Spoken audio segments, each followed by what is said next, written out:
a sus aposentos.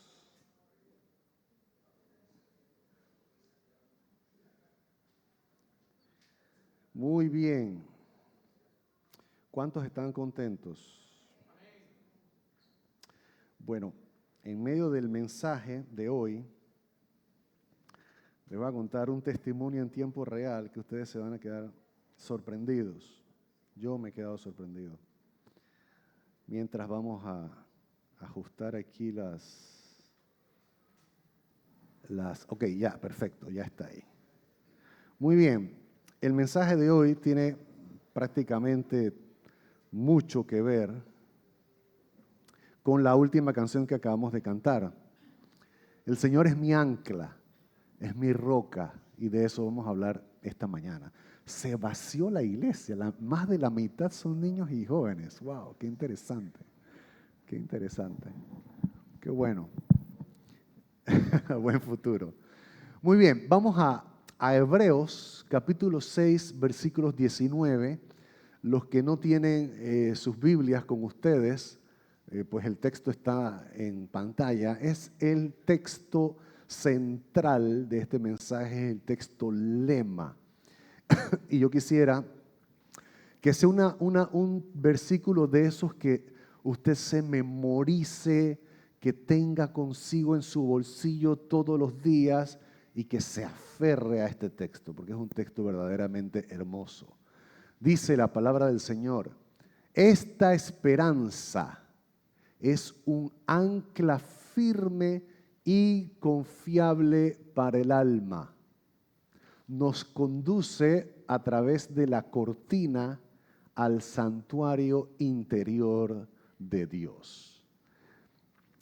Para no caer en interpretaciones raras, o a veces se sacan muchos textos fuera de contexto, por dar un ejemplo, la Biblia dice: todo lo puedo en Cristo que me fortalece, pero eso tiene un contexto. No es que si yo me tiro de un edificio, yo quiero volar, yo digo: todo lo puedo en Cristo que me fortalece. ¿Me explico? O sea, a veces se tuerce las escrituras por no entender el contexto en donde se está escribiendo eso. El contexto de Hebreos es una carta muy interesante. Tiene todo que ver con la función de Cristo anulando el antiguo pacto para dar lugar al nuevo pacto mediante el sacrificio que hizo en la cruz del Calvario. Entonces, Hebreos explica cómo el ritual del sacerdocio de los judíos quedó obsoleto porque Cristo vino a ser el sumo sacerdote.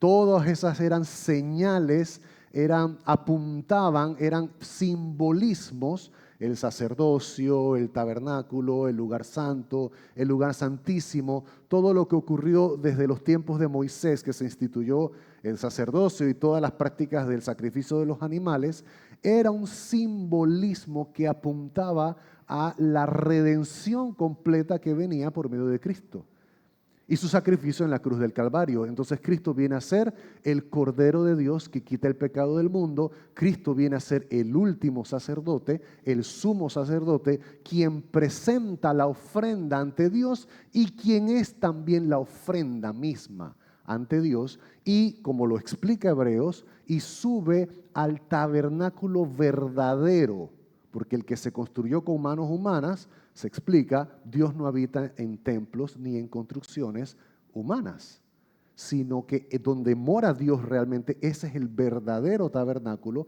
no una representación, es la realidad. Y Cristo entra al verdadero tabernáculo para ofrecerse por el sacrificio de los seres humanos. Entonces, este texto habla de que, en primer lugar, cuando habla de la esperanza, se refiere, por supuesto, a nuestra obra redentora, a la salvación, a la vida eterna, pero se refiere directamente a Cristo, quien quien nos entregó la salvación, la vida eterna. Entonces tenemos ancla firme en Cristo, tenemos ancla firme en nuestra esperanza redentora. Y lo segundo que dice este texto es que nos conduce a través de la cortina al santuario interior de Dios. Dios, como explicaba, me parece que era el pastor Hugo, nos da acceso directo, se rompe la cortina que separaba al lugar santo del lugar santísimo dentro del tabernáculo, donde moraba literalmente la presencia de Dios. Y nos da ese acceso directo porque Cristo, al morir en la cruz del Calvario, carga y con todo el castigo que nuestros pecados merecen, y ahora podemos entrar con confianza directamente a Dios. Ya no nos separa el pecado, porque el problema del pecado lo resuelve Cristo.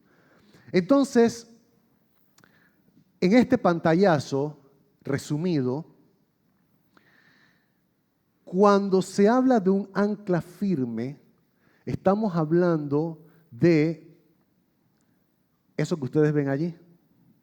Está haciendo alusión a lo que hacen los marineros, los que trabajan en el mar con los barcos, cuando anclan su barco, tiran esa ancla hasta la profundidad donde se encuentra el barco en cuestión, y de allí nadie lo mueve.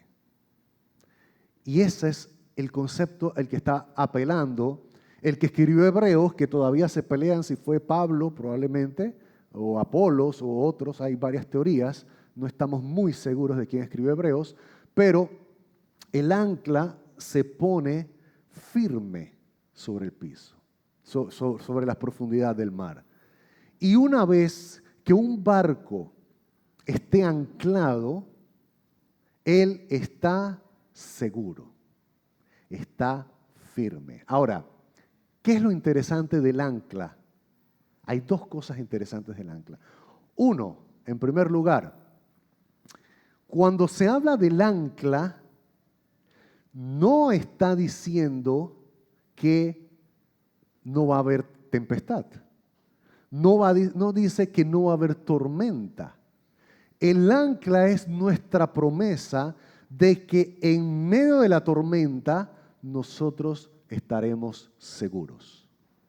Y puede azotar con fervor, puede tratarse de un maremoto si es necesario, pero si estás anclado de un tsunami, vas a permanecer, vas a estar firme. Y eso es lo que se promete en la palabra de Dios. No se nos promete que no van a haber tormentas. Lamentablemente, esta es una lección que nos tenemos que recordar una y otra vez y otra vez y otra vez. ¿Por qué razón? Porque suelen ser nuestras oraciones, sácame de aquí. Suele ser, detén la tormenta. Señor, me estoy ahogando. Tengo una crisis económica terrible. Estoy lleno de deudas, perdí el empleo, sácame de aquí, rescátame. Y a veces se tiene la falsa percepción de que el cristianismo y de que Dios está para resolver de manera inmediata todo lo que nos pasa y todo lo que nos aflige. Y nuestra paz, nuestra tranquilidad, nuestra seguridad recae sobre el hecho de si pasa esto o no pasa aquello. No sé si me explico. Estamos en angustia, estamos en una situación altamente complicada, estamos en medio de un apuro, de una emergencia, y ocurre el peor de los tráficos. Alguien se choca y no puedes avanzar. Y estás en angustia, y la angustia entonces está directamente relacionada a si se resuelve la situación o no se resuelve la situación. Entonces, ¿cuál es el problema con eso? El problema con eso es que nuestra paz depende de las circunstancias. Y el problema de eso es que nuestra seguridad y nuestra tranquilidad no está depositada en Cristo, que es nuestra esperanza, sino que está depositada en que esto se resuelva ya, porque si no se resuelve ya, yo me muero, yo sigo en angustia, yo sigo en problemas, y no hemos entendido lo que Dios está transmitiendo. Dios te prometió ser tu seguridad.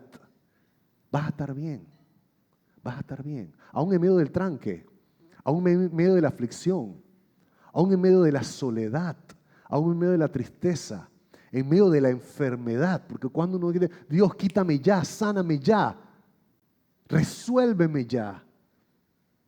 Y Dios dice, no, espérate, yo soy tu ancla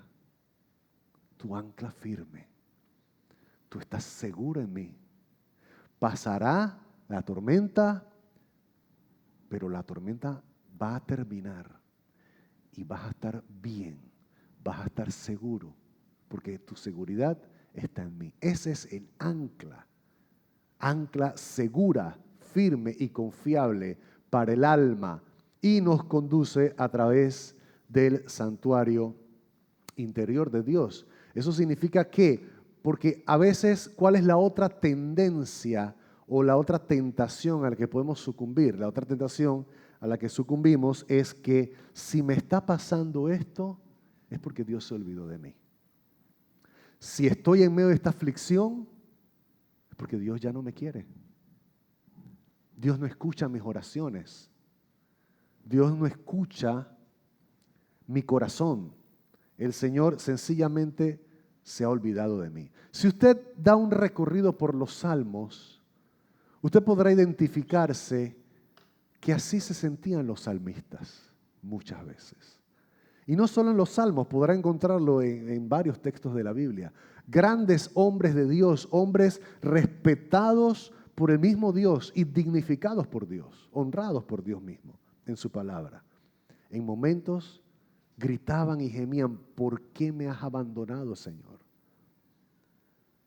¿Por qué te olvidas de mí? ¿Por qué dejas que se burlen de mí de esta manera? ¿Por qué me dejas en humillación? ¿Por qué pierdo? Y el Señor, y después lo bonito de los salmos es que el salmista derrama sus preguntas delante de Dios. Y eso trae una salud y una sanidad increíble para el alma, porque a veces uno, ¿qué hace? Se queda con su pregunta, se queda con lo que no entiende de Dios y se separa de Dios. ¿A cuántos les ha pasado esto? ¿Cuántos han tenido preguntas serias, preguntas de esas delicadas? Levante su mano, quiero ver su mano. ¿Cuántos no han cuestionado muchas veces la veracidad de lo que Dios dice? ¿Cuántos no han dudado de su amor? Pues no estamos solos. Los salmos hablan de esto. David hablaba de cómo desfallecía ante sus enemigos y cómo desfallecía ante la injusticia y cómo sentía que Dios mismo lo había abandonado. Pero no es que tú debes suprimir y reprimir estas preguntas. Lo que tú tienes es que vertirlas, derramarlas ante el trono de Dios y decir, Señor, así me siento. Me siento abandonado completamente. Yo he clamado y he orado por esta situación una y otra vez y lo que ha pasado es sencillamente que esto ha empeorado. ¿En dónde estás? ¿Por qué te escondes de mí? ¿Por qué escuchas a algunos y a otros no? ¿Por qué siento que tienes favoritismos? Son preguntas honestas y reales y no es que las tienes que reprimir, las tienes que derramar delante del trono de la gracia. Para que entiendas, y el Señor dice, mira, yo soy tu ancla. Yo soy tu estabilidad. Tu ancla no está ni depende en que se resuelva esa situación, porque va a venir otra. Y va a venir otra crisis, y vas a andar de crisis en crisis afligiéndote, de angustia en angustia, de desesperación en desesperación, de duda en duda. No se trata de eso, se trata de que nosotros podamos confiar plenamente en Dios, quien es nuestro Señor y Salvador, y que es nuestra ancla segura en medio de todas las circunstancias. Erika, vete de aquí. Ok, ya, ahí está. Ancla versus rescate. El Señor es nuestra ancla. Miren lo que la Biblia habla, todas estas frases se refiere a lo mismo. Y usted lo va a encontrar ampliamente en todas las Escrituras, nuestra ancla. nuestro escudo, nuestro castillo, nuestra torre fuerte, nuestro refugio, nuestro escondedero, nuestra roca firme es el Señor. Sobre Él estamos seguros. Pero, miren esa figura. Probablemente hay algunas personas que estén en ese lugar, metafóricamente hablando. Y obviamente lo que quieres es salir de ese lugar rápidamente. Pero el Señor te dice en esta mañana, tranquilo. Dios no es que es, aunque ciertamente Dios nos rescata del peligro, no lo hace siempre cuando queremos, ni es que lo hace siempre de manera inmediata. Dios es nuestro amparo, nuestra fortaleza, nuestra roca, nuestro refugio, pero eso implica que es en medio de la tempestad. Probablemente tu tempestad dure un poco más. Probablemente tu tempestad va a tomar tiempo. Y te vas a desesperar si lo único que esperas es que se acabe la tempestad. No se trata de eso. Se trata de que aprendas a que en medio de la tempestad tu confianza esté en el Señor. Tu roca sea el Señor. Yo voy a seguir aquí el tiempo que tú lo dispongas, Señor, pero con una actitud distinta, con una actitud en la que confío plenamente en ti porque sé que tú eres mi refugio y mi roca. Amén. Vamos a este texto en 2 de Corintios, capítulo 11, versículos del 23 al 27. Los tengo aquí escritos de igual. Dice, ¿son siervos de Cristo? Dice Pablo, este sí lo escribió Pablo. ¿Son siervos de Cristo? Sé que sueno como un loco, pero yo lo he servido mucho más. He trabajado con más esfuerzo. Me han encarcelado más seguido.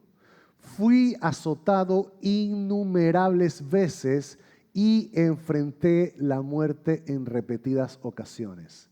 En 5 ocasiones distintas, los líderes judíos me dieron 39 latigazos. 3 veces me azotaron con varas. Una vez fui apedreado. ¿Se recuerdan que en una ocasión lo dejaron apedreado y quedó casi como muerto? Parecía que estaba muerto. ¿Cuántas piedras le tuvieron que haber llegado? ¿Cuánto lo tuvieron que haber lastimado para que haya quedado en esa condición? 3 veces sufrí naufragios. Yo ni me imagino lo que es un naufragio. Una vez pasé toda una noche y el día siguiente a la deriva en el mar. Miren toda este currículum. Entonces, como quien dice, el currículum de los que sirven al Señor. Este hombre lo azotaron. ¿Cuántos lo han azotado aquí y lo han encarcelado? ¿Cuántos tienen marcas de latigazos, varas, golpes? ¿A cuántos lo han apedreado aquí? A ver, levanten su mano. Así hasta dejarlo hasta... No una piedrecita que le tiraron cuando era niño. Así dejarlo hasta medio muerto. Ahora, yo quiero que usted me siga en esta especie de análisis de cerca. Yo creo que usted se ponga en los pies de Pablo. Usted. Piense que usted es Pablo en este momento. Usted como tal se ha entregado a Dios completamente. Se ha esforzado enormemente y se ha sacrificado por enseñar a los demás, por predicar la verdad y por hacerle caso a Dios y obedecerle a Dios y entregarse a Dios de la manera en que se entregó, recibe estas recompensas. Usted está predicando con fervor y sabe que está en el centro de la voluntad de Dios y resulta que lo meten preso. Y lo azotan. Y lo apedrean. y gente de las propias iglesias que usted levantó, porque Pablo levantó iglesias en muchos lugares, lo traicionaron, hablaban pestes de Pablo, le serruchaban el piso.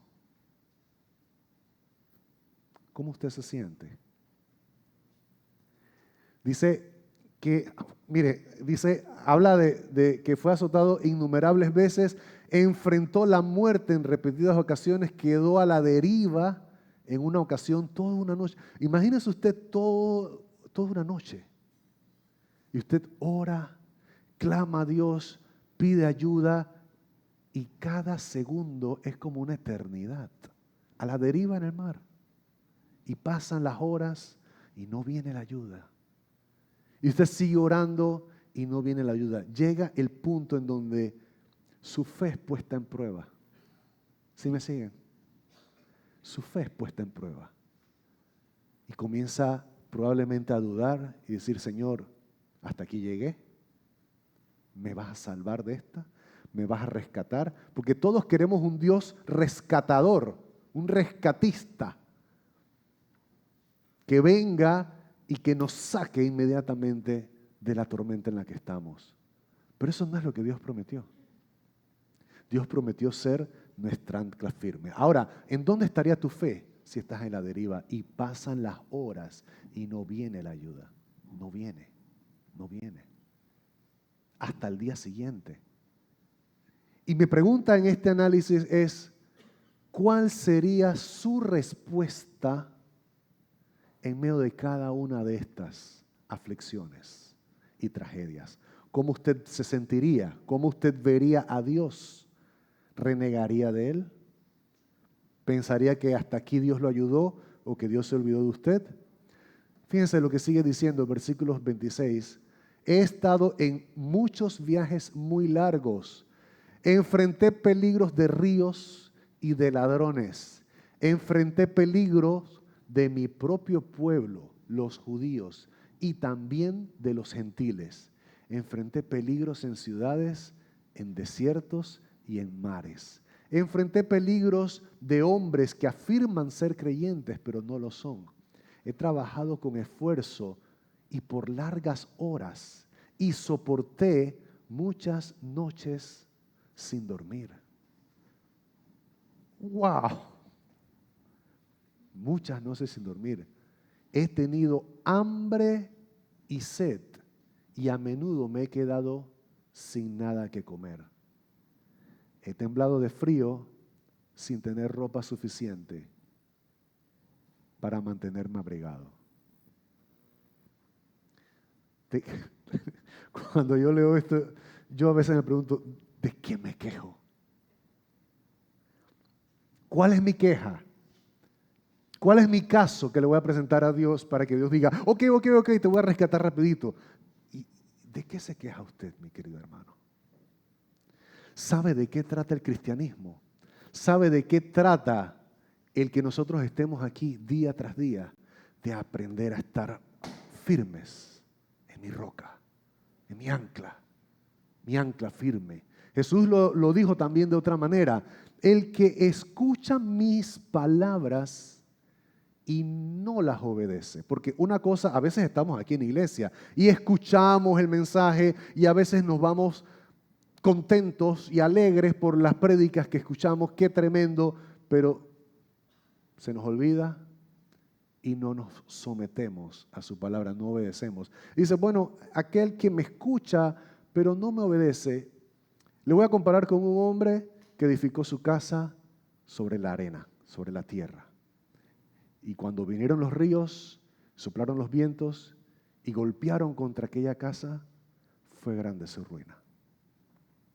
Pero, aquel que oye mi palabra y la pone en práctica, la obedece, ese es el que está firme. A ese lo voy a comparar con un hombre que edificó su casa sobre la roca y vinieron ríos y soplaron vientos y dieron con ímpetu contra aquella casa. Fíjense que de que vienen los ríos, vienen los ríos.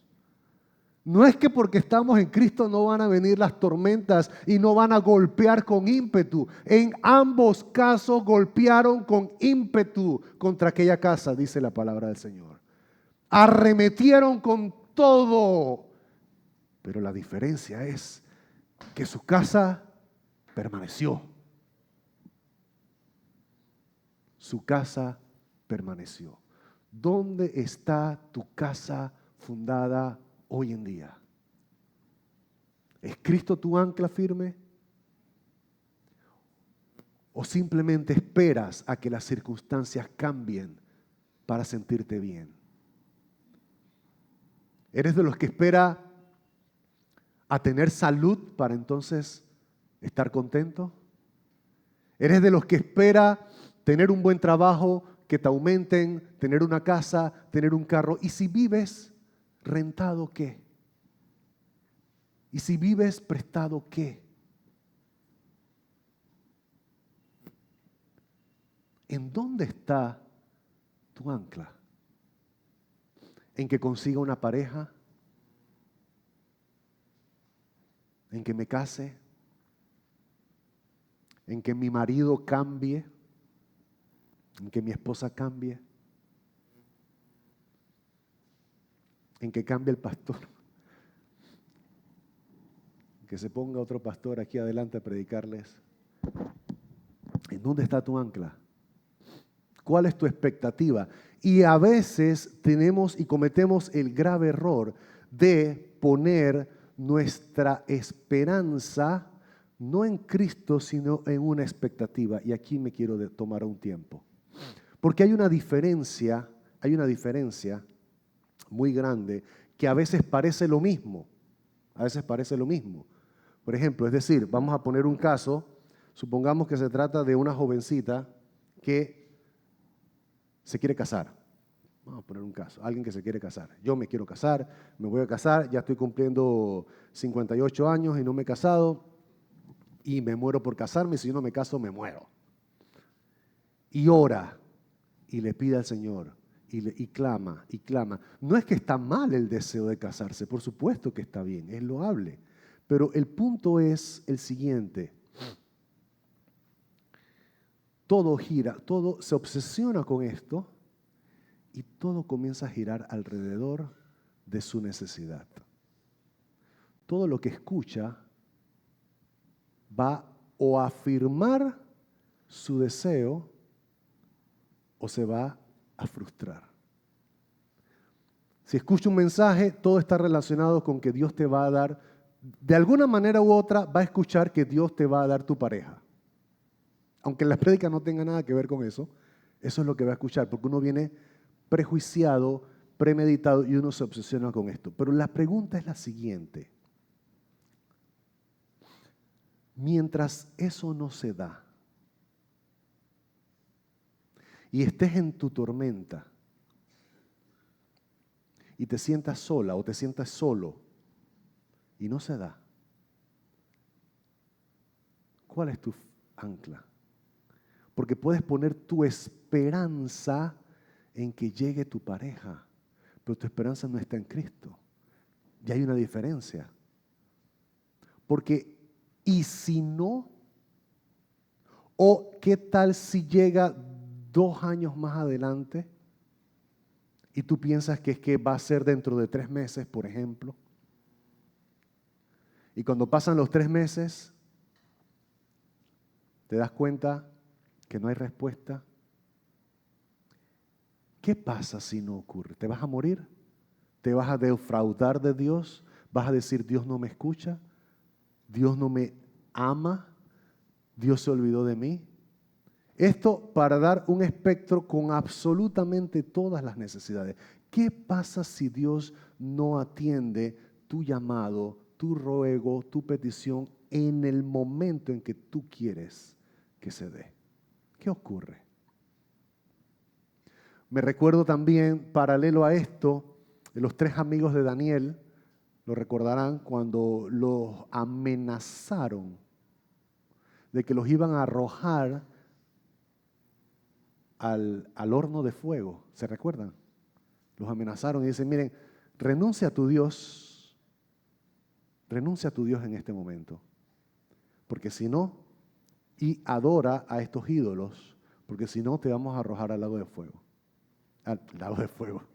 Al horno de fuego. Nadie tiene poder de arrojarnos en el lago de fuego. Al horno de fuego. ¿Y cuál fue la respuesta de ellos? Mira, tú serás poderoso y tú te crees tu rey y todo lo que tú quieras, pero mi Dios es suficientemente poderoso de librarnos de ese horno. Pero añaden, y si no nos libra, nosotros mantendremos nuestra fidelidad con Dios. Si no nos libra, igual le serviremos a Dios y no nos postraremos ante tus estatuas. Y ahí yo pregunto, ¿y qué pasa si Dios no te concede X o Y cosa? ¿Quién es el Señor al final de cuentas? O nosotros estamos en este camino para que Dios haga lo que yo quiero y lo que yo necesito y atienda todas mis necesidades, siendo yo el centro. O estamos en este camino reconociendo que en nuestras vidas todo gira alrededor de Jesucristo. Él es el centro, Él es el Rey. Dice que todas las cosas fueron creadas por Él y para Él, para su gloria y para su honra. Todos nuestros propósitos, nosotros estamos aquí para Él, para servir sus propósitos, para seguir su camino, para darle gloria y para darle honra a Él. Él es el centro de nuestras necesidades. Él es el centro de nuestros deseos. Y es a Él a quien nosotros servimos. Es a Él a quien nosotros debemos darle la gloria. Pero nosotros nos enfocamos muchas veces en nosotros mismos y perdemos lo que queremos lograr en el Señor. Vamos a Mateo capítulo 14, del versículo 22 al 32. Fíjense lo que dice este texto. Inmediatamente después, Jesús insistió en que los discípulos regresaran a la barca y cruzaran al otro lado del lago, mientras Él enviaba a la gente a la casa. Aquí lo que acababa de pasar era que alimentó a los 5,000. A los 5,000 hombres, eran muchos más, ¿no? Pero en ese entonces no se contaban las mujeres, hoy en día no se cuentan los hombres. Bueno, y después dice, después de despedir a la gente, subió a las colinas para orar a solas. Mientras estaba allí solo, cayó la noche. Mientras tanto, los discípulos se encontraban en problemas lejos de tierra firme, ya que se había levantado un fuerte viento y luchaban contra grandes olas. A eso de las 3 de la madrugada, 3 de la madrugada, estos manes tenían horas peleando con esas olas, horas de horas. Estaban agotados, estaban mojados, estaban nerviosos, llenos de miedo. Eran expertos navegando, no eran cualquier pasguato por ahí, no eran expertos navegando. Y tenían miedo, estaban aterrados. Qué interesante que Jesús se fue a solas y mientras estaba allí solo, cayó la noche. Mientras tanto, dice que cayó la noche. Estamos hablando de el atardecer. Del atardecer, póngase que a las 6 de la tarde a las 3 de la madrugada. Oh my God. 9 horas pasaron. Ahora, yo les voy a hacer una pregunta. ¿Jesús sabía que ellos estaban en problemas o no sabía? ¿Y por qué no fue con ellos? Para evitarle los problemas. Para rescatarlos.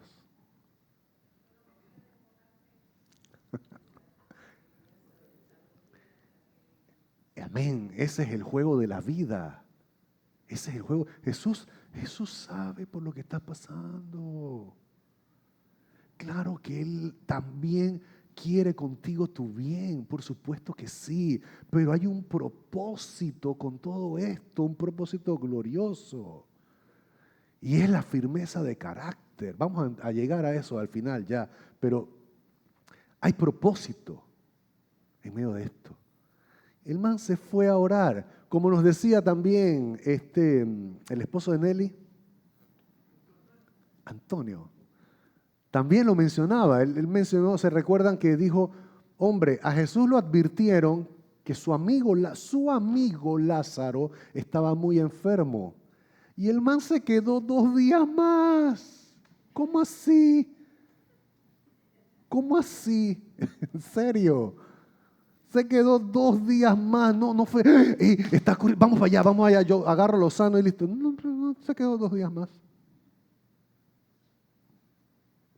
Y cuando llega, ese es el reclamo precisamente que le hace Marta y María, las dos, una cada uno por su lado.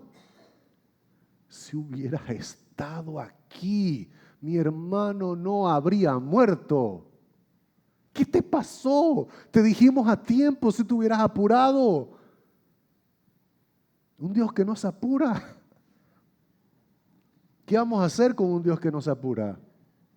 Hay que meterlo a las redes sociales para que sepa que las cosas son más rápidas. En serio, ¿cuál fue la razón?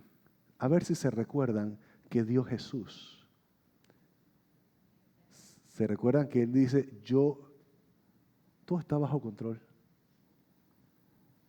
Yo lo hice para que ustedes crean. Lo hice para que aprendan a confiar en mí, para que se vea manifestada la gloria de Dios y entiendas que a ti nada te puede quebrar ni mover. Esa es la meta de todas estas situaciones. Esa es la meta de la espera.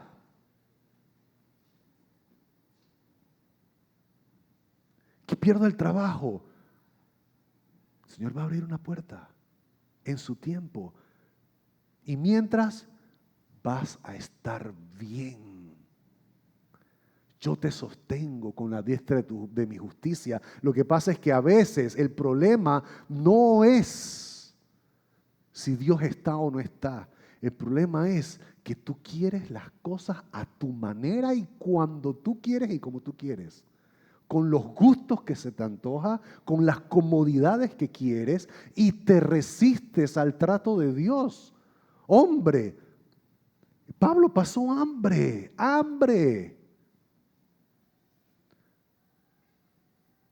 Pablo estuvo en la cárcel, lo azotaron a latigazo y estaba en el centro de la voluntad de Dios y el hombre había aprendido que sé vivir cuando hay abundancia, pero también sé vivir cuando hay escasez, cuando las cosas están bien y cuando las cosas están mal, cuando hay tormenta y cuando no hay tormenta, porque tengo mi ancla firme en Cristo Jesús.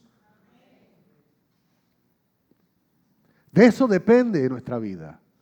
De eso depende nuestro caminar con el Señor. No de que se desaparezca inmediatamente la tormenta, porque no va a pasar. El Señor tiene su plan, el Señor tiene su meta y tiene su propósito contigo y lo va a cumplir. El problema es que tenemos a veces que una y otra vez repetirnos la lección porque no aprendemos. Y el Señor tiene que repetirnos la lección. Acuérdate que yo soy tu escudo, yo soy tu fortaleza.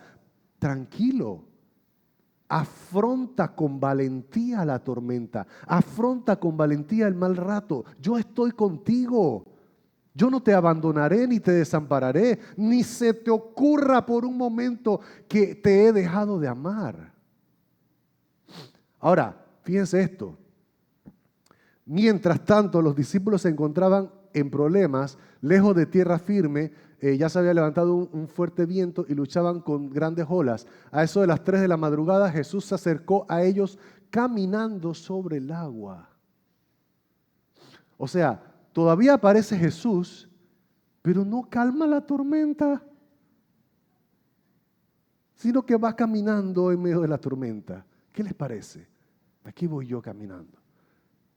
Ya llegaste, por lo menos calma, danos un rato de alivio, danos un rato de descanso. Son 9 horas que tenemos aquí lidiando con estas olas. Estamos empapados y estamos llenos de miedo. Entonces era Jesús. Pero cuando los discípulos lo vieron caminar sobre el agua, quedaron aterrados, llenos de miedo, clamaron, es un fantasma. O sea, imagínese usted que hay ocasiones en las que usted está tan sumergido en su angustia que cuando llega Dios no lo reconoce. Llega el Señor y no tiene la menor idea que es Él y se espanta más. Pensaban que era un fantasma. Pero Jesús les habló de inmediato. No tengan miedo, dijo, tengan ánimo. Yo estoy aquí. Pero me llama la atención que la tormenta sigue. Y Él llega con este mensaje. No tengas miedo. No voy a quitar la tormenta. No voy a quitar la tormenta. Lo que quiero es que aprendas a que no tener miedo. No tengan miedo. ¿Y cuál es la razón de no tener miedo, mi querido hermano? Ahí lo dijo, yo estoy aquí. Esa es la palabra de Dios. Si yo estoy aquí, ¿qué te puede pasar? Si el Señor está en tu vida, ¿qué te puede pasar? No le tengas pánico a las tormentas, aprenda a no tener miedo, aprenda a atravesarla. Él está contigo. Yo estoy aquí, dijo Jesús. Sigue diciendo. Entonces Pedro lo llamó. Señor, si realmente eres tú, ordéname que vaya hacia ti caminando sobre el agua. Sí, ven, dijo Jesús. Entonces Pedro se bajó por el costado de la barca y caminó sobre el agua hacia Jesús, pero cuando vio el fuerte viento y las olas, se aterrorizó y comenzó a hundirse. Sálvame, Señor, gritó. De inmediato Jesús le extendió la mano y lo agarró. ¿Tienes tan poca fe?, le dijo Jesús. ¿Por qué dudaste de mí? Yo habría sido Pedro y yo le digo, yo tan poca fe. Fe es lo eso que se quedaron allá en la barca, esos sinvergüenza, flojos, llenos de miedo. Yo por lo menos caminé como así. Pero Jesús le pregunta, ¿por qué dudaste? ¿Por qué dudaste? Y con esas preguntas no es que Jesús quiere que tú le des un listado de las razones por las cuales podrías dudar. Todas las tormentas que estás atravesando, todas las traiciones, todas las crisis, Él lo sabe. Él lo sabe. Pero la pregunta consiste en darte cuenta. Date cuenta, si yo estoy aquí, no tienes por qué dudar.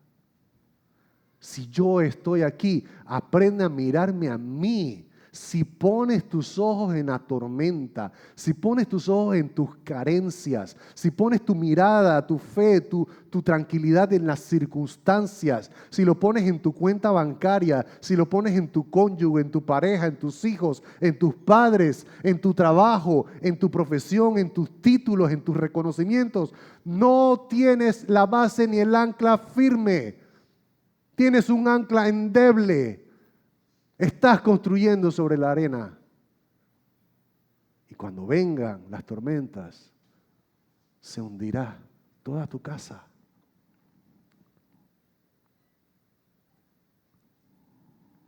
¿En qué está tu fe? ¿En dónde pones tú? Es que yo me he visto con marca. Los cristianos usamos Christian Dior, ¿no? Ustedes saben. Allá los carnales usan piel carnal, digo Pierre Cardin.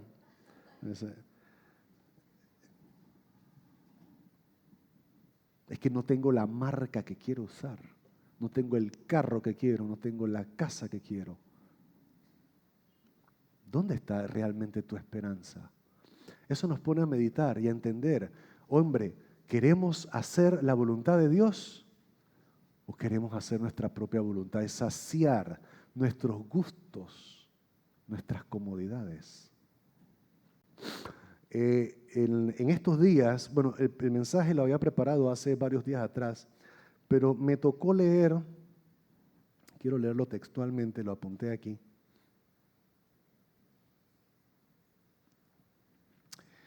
Me tocó leer Proverbios 31, 25. Proverbios 31 es el capítulo donde habla de la mujer virtuosa. ¿Cuántas mujeres virtuosas hay aquí? Levanten su mano. Muy bien, la felicito. Dice, una de las características de la mujer virtuosa, lo voy a leer aquí, dice, fuerza y honor son su vestidura. Fuerza y honor. Son dignas, mujeres dignas. Pero dice, y se ríe de lo porvenir.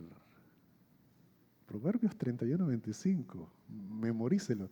Se ríe de lo porvenir. ¡Ah! No tengo cómo pagar la escuela de mis hijos. Ay, mi hijo está fracasando en la escuela. Ay, no hay cómo hacer la comida para esta tarde. Y la cena de Navidad. Y la hora que viene. Ay, no.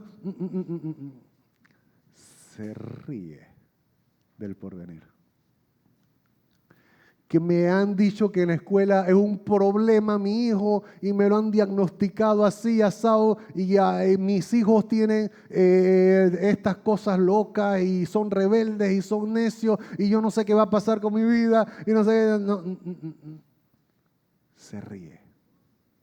Porque su confianza está en el Señor. Y fíjense que renglón seguido, 2 versículos más adelante, dice, el encanto es engañoso y la belleza no perdura. Pero la mujer que teme al Señor, la mujer que está firme, teme al Señor, será sumamente elogiada. Esas mujeres que su ancla está allá y que sabe, su hijo va a estar bien, su hija va a estar bien. Se ríe del porvenir, se ríe de los pronósticos, no le asusta las malas noticias, no le da miedo las amenazas. Y qué curioso, o sea, porque estaba tan alineado a lo que estamos hablando. Y es así, es así. A ver, esas mujeres virtuosas que levantaron sus manos, ¿se ríen del porvenir? Amén. Vas a estar segura en el Señor. Vas a estar firme. Tu ancla es el Señor y es un ancla firme. Vamos a Hebreos capítulo 11, versículos del 33 al 38. Dice así.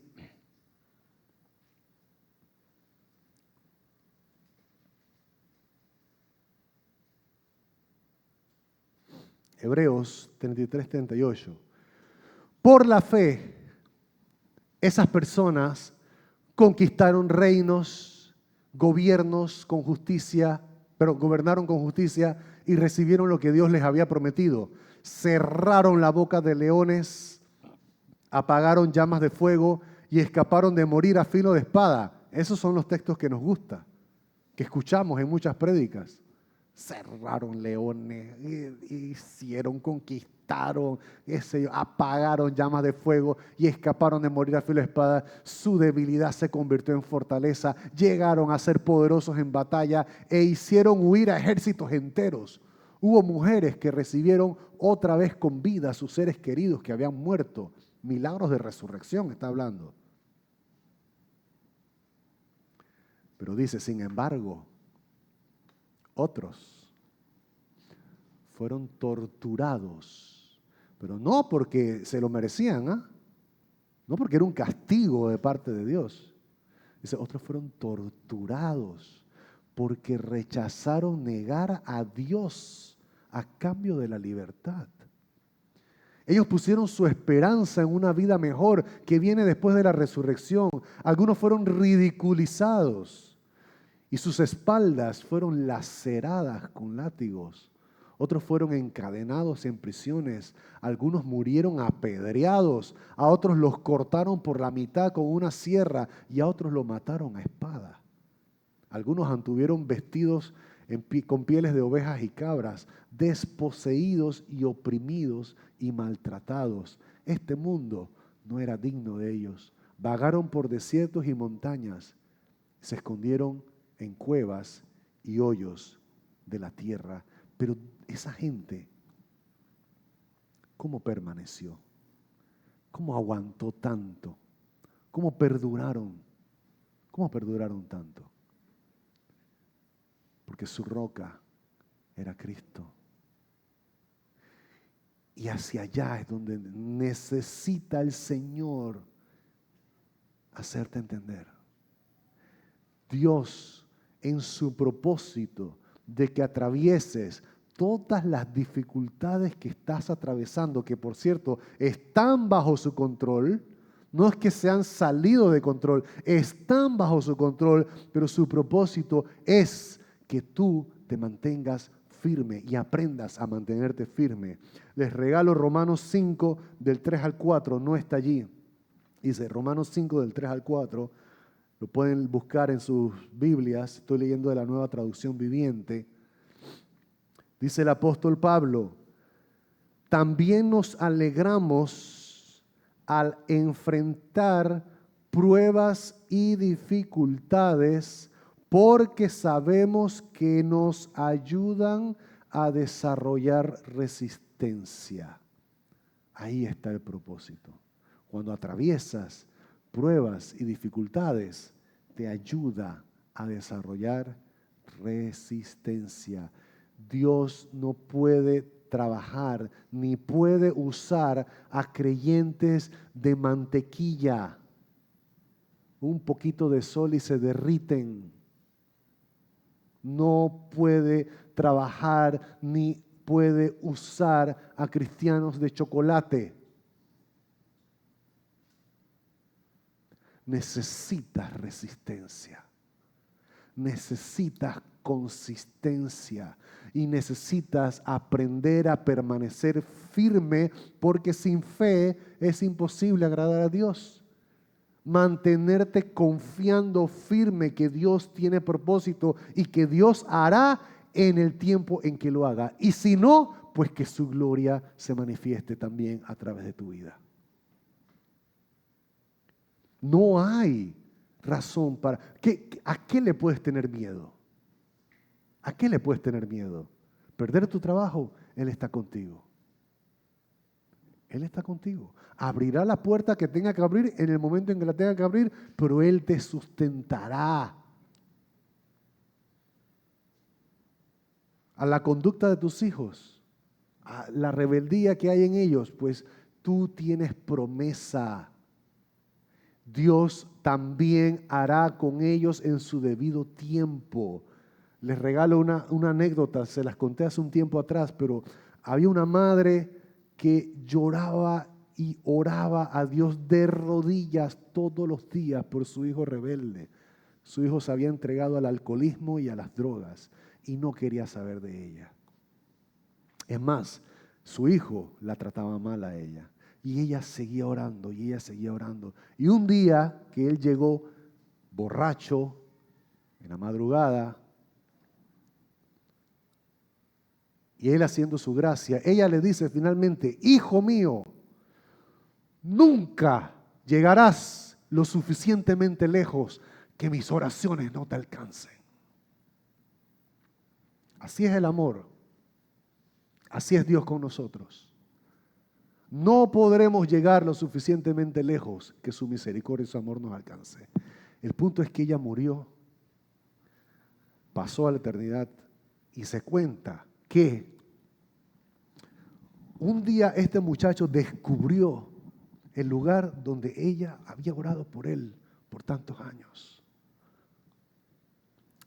Y en ese momento el Espíritu Santo lo sacude y ve que había un hueco de las lágrimas y de las rodillas de esa mujer. Y dice, mamá mía, ¿qué te hiciste? ¿A dónde te fuiste? ¿Por qué me dejaste? Yo quiero a Cristo, a ese Cristo por el que tú siempre me has ofrecido. Yo quiero, y en ese momento se convierte y recibe a Cristo. ¿Cuál es tu miedo? ¿A qué le temes? ¿A la muerte? Si vas para la eternidad. Te vas con el Señor y te vas a una vida gloriosa. ¿Dónde está, oh muerte, tu aguijón? ¿Dónde, sepulcro, tu victoria? No tienes nada que temer. No hay absolutamente nada que te pueda atrapar en miedo, en ansiedad, en miseria. Tu confianza debe estar firme en el Señor. Siguiendo el texto de Romanos, dice, nos ayudan a desarrollar resistencia y la resistencia desarrolla firmeza de carácter. Necesitamos resistencia, necesitamos firmeza de carácter. ¿A cuántos les ha pasado que escuchan un mensaje y todo bonito y hacen una oración con el Señor y todo bien? Y a los 3 días, a los 2 días, la misma cosa. Los mismos problemas, la misma angustia, la misma corredera, la misma ansiedad, el mismo vocabulario, el mismo carácter con el que lidias, las mismas luchas, los mismos hábitos que no los superas. ¿Cuántos pasan eso? ¿A cuántos les ha pasado? Y yo me incluyo, ¿eh? Yo me incluyo. Eso es porque, y no se olvide de esto, eso es porque Dios no es un Dios de emociones. Dios no es un Dios de que, ay, me sentí bien, me gustó el mensaje, hago una oracióncita, todo bonito. No, Dios es un Dios de procesos. Y tu carácter tiene que construirse. Y Él tiene que desarrollar firmeza de carácter. Y aquí la palabra nos enseña que la firmeza de carácter viene con la resistencia que viene con las crisis y las tormentas. Hay propósito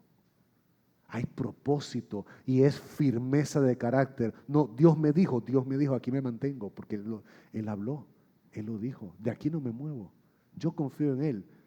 Pero se ve más oscura la mañana, sí, se ve más oscura, pero la tormenta está peor que antes, pero el Señor me va a rescatar.